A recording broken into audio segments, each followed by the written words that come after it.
नमस्कार श्रोते हो, आज आपण ऐकणार आहोत तिची तपश्चर्या या कथेचा भाग 6. उमा आणि मानसचा साखरपुडा तर खूप सुंदर रीतीने झाला. आता पुढे पाहूया. उमा आणि मानसचा साखरपुडा झाल्यावर रमाताई आणि श्रीकांतरावांच्या डोक्यावरील अर्धा ताण नाहीसा झाला होता. सगळेच खूप खुश होते. उमाच्या डोक्यात मात्र विचार चालले होते, मानस आपल्याला बोलवेल तेव्हा आपल्याला त्याच्याशी नीट बोलता येईल ना? आपण काय बोलावं बरं? तो पण आपल्याशी व्यवस्थित बोलेल ना? इकडे शकुंतलाताईंनी साखरपुडा झाल्यावर मानसच्या मागे भुणभुण लावली. अरे, उमाला जरा वेळ दे, जरा तिला फिरायला ने. मानस म्हणाला, हो आई, 1-2 दिवसात आम्ही जाऊच. आज जरा फॅक्टरीत महत्त्वाचं काम आहे. जायच्या दिवशी मी तिला सकाळीच फोन करेल, म्हणजे ती तयार राहील. 2 दिवसांनी सकाळीच 10 वाजता उमाचा फोन वाजला. नवीन फोन घेतल्यानंतर पहिल्या प्रथमच वाजला होता आणि तो मानसचा होता, त्यामुळे उमाला खूपच आनंद झाला. हॅलो उमा, मी मानस बोलतोय. आज तुला वेळ आहे का? आपण जरा बाहेर जाऊया. तू तयार राहा, मी फॅक्टरीतून निघाल्यावर तुला फोन करतो, मग आपण बाहेर जाऊ. हो, मला काही हरकत नाही. तुम्ही आधी घरीच या, चहा घ्या आणि मग आपण निघूया. हो चालेल, काही हरकत नाही. आईबाबांशी पण बोलता येईल. ठरल्याप्रमाणे 4 वाजता मानस उमाच्या घरी आला. चहा आणि थोडा नाश्ता झाला. आईबाबांशी गप्पा मारून दोघेही निघाले. निघताना मानस म्हणाला, तुम्ही उमाची काळजी करू नका. मी तिला घरी सोडूनच पुढे जाईन. हो, पण जास्त उशीर करू नका बरं. हो, आम्ही वेळेतच परत येऊ. आज उमाने गुलाबी कलरचा, त्यावर वेल्वेट कलरची फुलांची नक्षी असलेला ड्रेस घातला होता. पंजाबी ड्रेसमध्ये पण तिचा कमनीय बांधा उठून दिसत होता. तिने केसांची वेणी न घालता फक्त एक क्लिप लावली होती, त्यामुळे तिचे रेशमी सरळ केस पाठीवर रुळत होते. त्यामुळे तिच्या सौंदर्यात भरच पडत होती. तिने हँगिंग इयरिंग्स घातले होते, ते तिच्या हालचालींबरोबर डुलत होते. मानसने उमा बाहेर आल्यावर गाडीचा पुढचा दरवाजा उघडला, तेव्हा लगेच उमा म्हणाली, मी मागेच बसते. अगं, आपण दोघेच असताना तू पुढे बसायला हवंस, नाही तर लोकांना वाटेल मी तुझा ड्रायव्हर आहे. त्यानंतर ती पुढे बसली. मानसने तिला सीट बेल्ट लावायला मदत केली. आईबाबांना बाय केल्यावर दोघे निघाले. उमाने विचारले, आपण आता कुठे जातोय? तू इथे कुठे कुठे फिरली आहेस, ते ठिकाण सोडून आपण कुठेतरी जाऊया. मी गावाच्या बाहेर जास्त कधी गेलीच नाहीये. अच्छा, आपल्या गावापासून थोड्या दूर अंतरावर एक सुंदर नदी आहे. तिथे बरीच झाडं आहेत. अतिशय नयनरम्य परिसर आहे. आपण तिथेच जाऊया. नंतर अजून थोडं पुढे एक छान रिसॉर्ट आहे. तिथे जेवायला जाऊ. तुझी काही हरकत नाही ना? नाही, मला चालेल. त्यानंतर काही वेळ दोघेही गप्पच होते. त्या शांततेचा भंग करत मानस उमाला म्हणाला, तू तुझ्या मैत्रिणींमध्ये पण अशी नेहमी गप्प असतेस का? तुला गाणी ऐकायला आवडतं का? हो, खूपच आवडतं गाणी ऐकायला. खास करून जुनी गाणी मला खूप आवडतात. मानसने FM ऑन केलं आणि एका सुंदर गाण्याची सुरुवात झाली. गाणे ऐकून उमा आणि मानसने एकाच वेळी एकमेकांकडे पाहिलं. आशा पारेख आणि मनोज कुमार दो बदन फिल्ममधलं हे गाणं खूप सुंदर आहे. अगं, नंदिनीला पण हे गाणं खूप आवडायचं.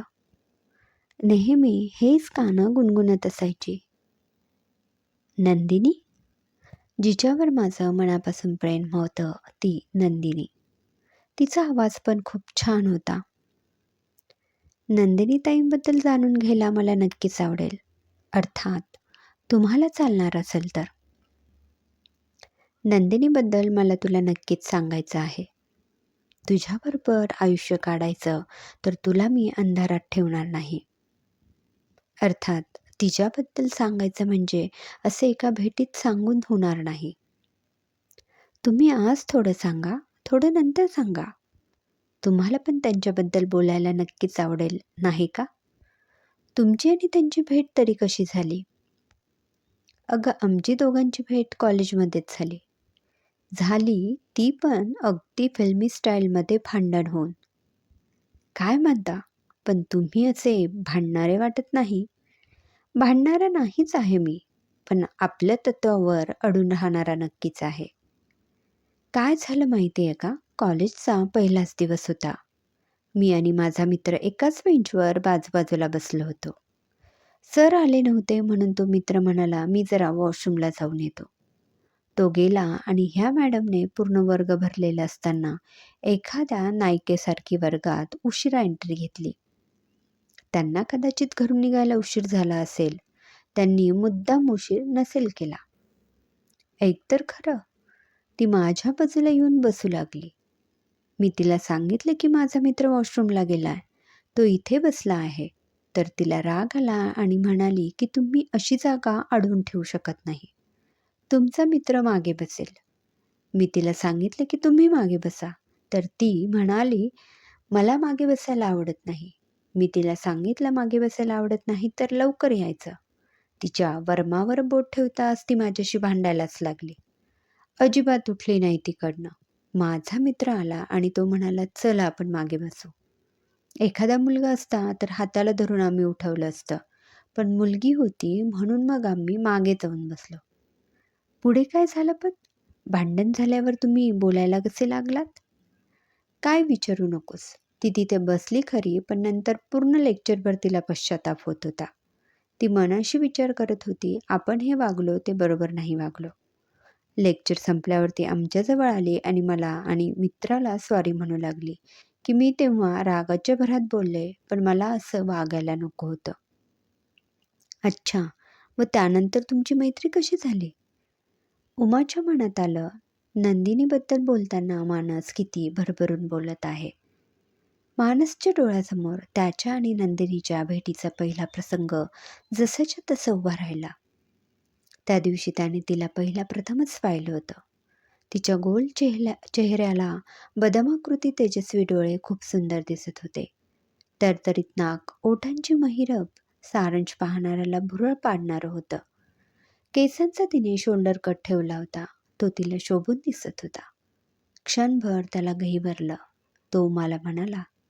त्यानंतर आमची चांगली मैत्री झाली. तिने स्वतःहून मैत्रीचा हात पुढे केला. कॉलेजमध्ये आम्ही एकाच ग्रुपमध्ये होतो. आमच्या ग्रुपमध्ये 4 मुली आणि आम्ही 3 मुलं होतो. कॉलेजमध्ये आमचा ग्रुप खूपच फेमस झाला होता. कॉलेजची पूर्ण 3 वर्ष आम्ही एकत्रच होतो. कोणाचा वाढदिवस असला किंवा दुसरं काही असलं की आम्ही एकमेकांच्या घरी जात येत होतो. कधी बाहेर हॉटेलमध्ये, कधी कॉलेज कॅन्टीनमध्ये. जेव्हा बघावं तेव्हा आम्ही सर्व एकत्रच असायचो. तुम्ही सर्व एकत्रच असायचा, मग तुमच्यामध्ये प्रेमबंध कसे निर्माण झाले? आणि आपलं प्रेम पहिल्यांदा कोणी व्यक्त केलं? नंदिनी सुद्धा तुझ्यासारखी दिसायला खूप सुंदर होती. फक्त तिच्या केसांचा शोल्डर कट होता. तिचे वडील उच्च पदावर सरकारी कार्यालयात नोकरीला होते. तिची आर्थिक परिस्थिती पण खूप चांगली होती. कॉलेजमध्ये नवीन कपडे, नवीन फॅशन याची सुरुवात तिच्यापासूनच व्हायची. दुसऱ्या ग्रुपमधील 2-3 मुलं तिच्यावर लाईन मारत होते. हे आमच्या ग्रुपमध्ये कळल्यावर ग्रुपने त्यांना समज दिली. कॉलेजचं पहिलं वर्ष संपताना मला दोघांनाही असं जाणवायला लागलं की आपल्यामध्ये फक्त मैत्री नाही, एक प्रेमभावना निर्माण झाली आहे. तुम्ही दोघं कॉलेजमध्येच भेटायचा की इतर कुठे भेटत होता? आम्हाला जेव्हा जाणवले की आम्ही प्रेमात पडलो आहोत, तेव्हा आम्ही इतरांची नजर चुकवत आपापसात बोलू लागलो. तिच्या वाढदिवसाला मी काहीतरी वैयक्तिक भेटवस्तू द्यायला लागलो. ती सुद्धा माझ्या वाढदिवसाला काहीतरी आवर्जून आणायची. ग्रुपमध्ये वावरताना आमची चोरून नजर भेट व्हायची. त्याने सुद्धा आम्हाला खूप आनंद व्हायचा. नंतर आम्ही दोघं मुद्दामून कॉलेज सुरू व्हायच्या आधीच येऊन गप्पा मारत बसायचो. नंतर एक दिवस ती म्हणाली, आपण असं कॉलेजमध्ये दोघेच बोलणं बरोबर नाही. तिच्या किंवा माझ्या घरी बाहेरून कोणाकडून आमच्या संबंधाबद्दल कळलं तर घरी हाहाकार उडेल. अच्छा, म्हणूनच तुमच्या घरी तुमच्या प्रेमाबद्दल आईबाबांना माहिती नाहीये? आईबाबांनाच काय, आमच्या ग्रुपमध्ये पण सर्वांना वाटत होतं की आमची फक्त मैत्रीच आहे. मग आम्ही ठरवलं की गावाबाहेरच कुठेतरी भेटायचं. त्याप्रमाणे आपण पहिल्यांदा ज्या टेकडीवर गेलो होतो ना, तिथे आम्ही भेटायला लागलो. ते सुद्धा दोघे एकत्र कधीच जायचो नाही. बऱ्याच वेळा मी आधी जाऊन तिथे बसायचो, नंतर नंदिनी यायची. जाताना सुद्धा आम्ही वेगवेगळे जायचो. नंदिनीची वाट पाहत असताना मला एक एक क्षण युगायुगासारखा वाटायचा. कधीतरी मी सर्वांची नजर चुकवून तिला एखादं गुलाबाचं फूल किंवा चाफ्याचं फूल खिशातून नेऊन भेट द्यायचो. हे मी एका पुस्तकात वाचलं होतं. प्रेम झाल्यावर असं चोरून भेटणं ते एक आगळीच मजा असते. अशा भेटीतली हुरूर, भेट होईपर्यंतची आतुरता सगळंच खूप हवंहवसं वाटतं, नाही का? हो, खरं आहे. एकदा तर असं झालं होतं, की मी नेहमीप्रमाणे जाऊन तिची वाट बघत थांबलो. खूप वेळ मी वाट बघितली. सूर्याच्या मावळतीच्या छटा न्हाहाळत मी बसलो होतो. मला आशा होती, की नंदिनी नक्कीच येईल, पण ती त्या दिवशी येऊ शकली नाही. माझ्या मनात नाही, नाही ते विचार आले. नंदिनी बरी असेल ना? तिच्या घरी आमच्या भेटीचं, आमच्या प्रेमाबद्दल काही कळलं तर नसेल ना? शेवटी खूप काळोख झाल्यावर मी माझ्या घरी आलो. त्या दिवशी माझ्या भकास चेहऱ्याकडे पाहून आईने मला विचारलं, की "माणूस तुला बरं वाटत नाही का?" ती न भेटल्यामुळे मी इतका उदास झालो होतो. नंदिनी का येऊ शकली नाही हे तिने नंतर सांगितलं असेल ना? काय झालं होतं तिला?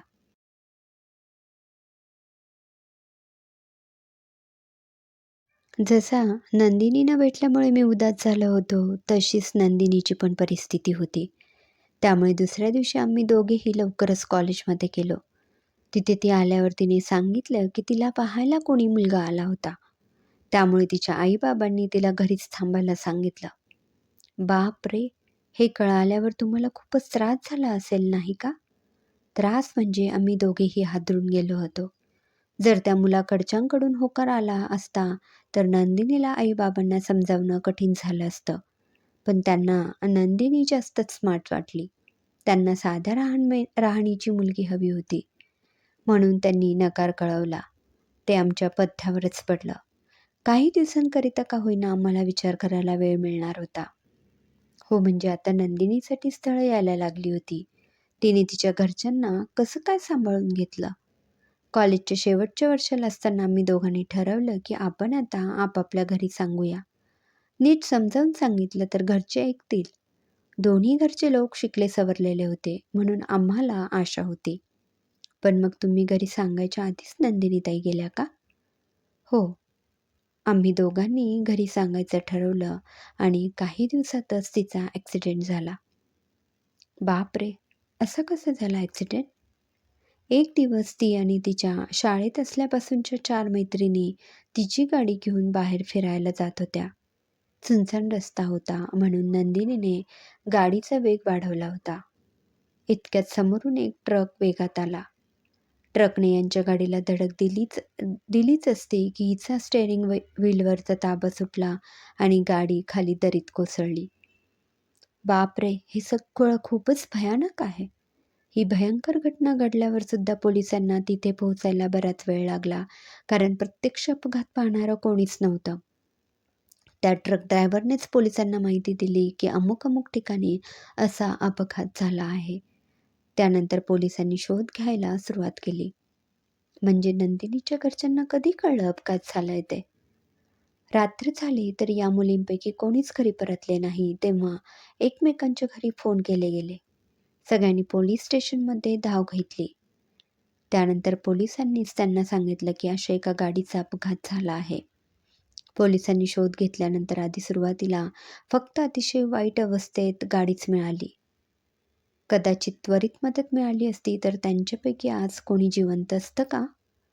छे छे! गाडीची अवस्था बघून कोणी जिवंत असण्याची शक्यता बिलकुलच नव्हती.